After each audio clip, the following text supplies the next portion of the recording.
Hey, boys and girls, I am here to read you a story today. Yesterday, I introduced you to Lewis and Clark, which are the two explorers that Thomas Jefferson got to explore the new land he had acquired through the Louisiana Purchase. Today, I'm going to read you a story about a dog named Seaman who went on the expedition with Lewis and Clark. Now, I want you to really pay attention about and try to figure out who the narrator of this story is. Now, the narrator is who is telling the story. I also want you to pay attention to the awesome pictures and labels and different diagrams and maps that they have in this book, because that's going to help you understand the story a little more. Let's get started with Seaman's Journal. Starts off with a word from Seaman. Try to get this where we can see it. All right. My name is Seaman. I'm a male dog from Pennsylvania, and Meriwether Lewis paid $20 for me. I'm a Newfoundland. I have 2 coats of fur, a thick, soft undercoat, and a long, silky outer coat so I never get cold. I love water and have big, furry, webbed feet, which makes me an excellent swimmer. I weigh almost 150 pounds. We Newfoundlands love children and are very loyal. I will protect my master with my life. Here is my story of the greatest adventure a dog ever had, when I followed Lewis and Clark all the way to the Pacific Ocean and back again. So here's our first picture with a label. It says, me at 2 months. I'm already starting to kind of figure out who that narrator is going to be. Pittsburgh, Pennsylvania, August 1803, right here. I have a new master, Captain Meriwether Lewis. We are in Pittsburgh waiting for our keelboat to be built. President Jefferson chose Lewis to be in charge of an expedition called the Corps of Discovery. We are to find a route to the Pacific Ocean. I am in charge of Lewis. So the Corps of Discovery is the expedition they went on to find a route, a water route, all the way to the Pacific Ocean across the whole entire country. This is Fort Wood, Missouri, April 1804. Lewis and I have been here for the past 9 months. I've hauled barrels of flour, cornmeal, sugar, salt, coffee, apples, and hard biscuits. Lewis has studied maps and books about fossils, plants, and medicine. We've packed shiny bracelets, scissors, medals, mirrors, army uniforms, hats, and flags to trade with the Indians. Sometimes Lewis and I study the stars all night. So there are lots of pictures on this page. And at the bottom, it says Lewis's air gun picture.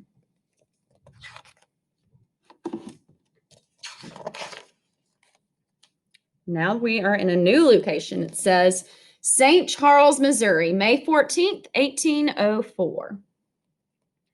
Lewis, along with his best friend and co-leader, William Clark, that's where Lewis and Clark comes in, 31 men, and I are off. So there's Lewis and Clark, 31 men, and I. Who is I? I think that I is coming from Seaman, the narrator, the dog. In a pouring rain, we pushed the 55-foot keelboat and 2 pirogues, flat-bottom dugout canoes, into the Missouri River. We traveled upriver, and the men must push against its strong current. Camp along the Missouri River, May 22nd, 1804. So I'm starting to notice at the top of these little paragraphs or words and pages, it tells you a location and a date. So where they are and when they were there. So now they're camp along the Missouri River. A party of Kickapoos came into our camp. We gave them trinkets. They gave us deer meat. The men were so hungry, there was almost nothing left for me. For me, who is it telling the story again? Yes, the dog Seaman. Along the Missouri River, May 23rd, 1804. Right? Most days, Lewis and I walk along the riverbank as Clark steers the keelboat. Often, huge flocks of passenger pigeons block out the sun. Lewis sketches them in his journal while I look out for rattlesnakes. Now, we know about sketching, drawing a picture like we sketch out our writing before we begin writing our words. Just a little connection I made there. While I was splashing in the muddy river, chasing after fish, Lewis fell off a limestone cliff. Luckily, he caught himself on a ledge and was saved. From now on, I'll keep my eye on Captain Lewis. Now, who is that saying that he's going to keep his eye on Captain Lewis? That would be Seaman, because it is his job to guard them. He thinks he is. Okay, so look, here are some pictures and labels. It says William Clark. This says Kickapoo. That's a type of Native American that was there that they traded with. There's a catfish, a rattler, and then a passenger pigeon. Look, it looks like, look at Seaman there catching fish. So lots of good, descriptive, detailed pictures and labels on here.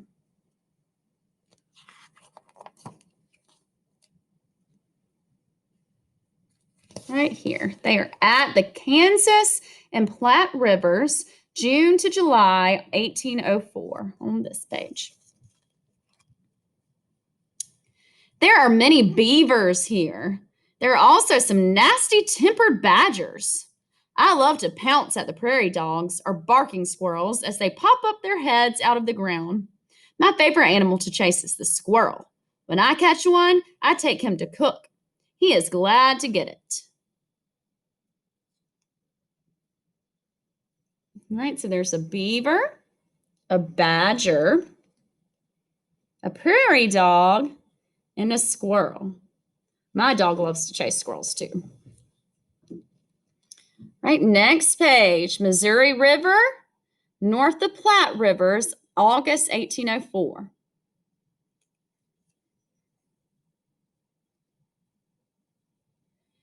The Otto and Missouri Indians invited Lewis and Clark to a council meeting where I helped Clark pass out coats, blankets, flags, and medals.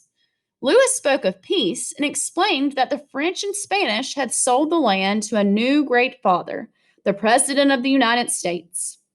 Mornings are cooler now and the geese are flying south. Today we saw our first coyote or prairie wolf. There's Otto, Missouri, the different types of Native Americans, and there's a Canada goose. There's a coyote, and here's some Indian beadwork. There's a buffalo. Big Sioux River, August 25th, 1804, over here. We heard an Indian legend about the Spirit Mound. The legend says men only 18 inches tall with huge heads live at the mound. Lewis, the men, and I started across the prairie. It was so hot that Lewis sent me back, but the men walked for 3 hours before reaching the mound. They saw no men, but buffalo covered the prairie. I spent the afternoon lying in the cool riverbank. A hot, dry prairie is no place for a Newfoundland. Right, next page, some more pictures and labels. There's a bobcat, prickly pear cactus, an elk, an antelope. Look, it looks like Seaman is chasing the antelope. And this is on the plains of the Dakota, September 1804. I trail Lewis up steep hills and down deep valleys. We've seen bobcat, elk, buffalo, and antelope. I chased the antelope and took one to cook. One day, we counted 36 bald eagles soaring above our heads. Okay, I'm starting to figure out. At first, I wasn't sure what cook was. It's a capital letter, so it's someone's name or a title of somebody. I think that means it's the cook, the person who cooks the food. So who was it? What was it he brought to cook last time? Anyone remember? I don't. I'll have to go look and see. My favorite animal to taste is the squirrel. When I catch one, I take him to cook. So far, old Seaman has helped catch squirrels and a antelope to cook for the people. Okay, this is the last page we will read today.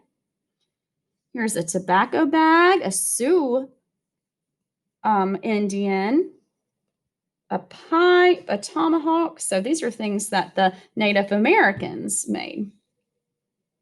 This is off Teton River in September 1804. We named this river Teton River, but the Teton Sioux call it Bad River. The only thing bad are the manners of the Sioux, or Sioux. I'm not sure exactly how to pronounce that. They carried my master on a painted buffalo robe to their camp. They placed him on a white buffalo skin where he smoked the peace pipe with the council chiefs. When we started towards our boat to leave, the Sioux grabbed the boat's rope to stop us. They wanted tobacco and our pirogue. When Lewis threw tobacco at the chief, they let us go.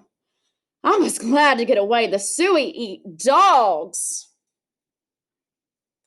So it sounds like meeting with those Native Americans was a little scary. And that was their first big kind of scary encounter that they had. But I'm sure there will probably be more because they went on a very long journey. So I will continue reading this to you tomorrow. See you later, guys. Bye.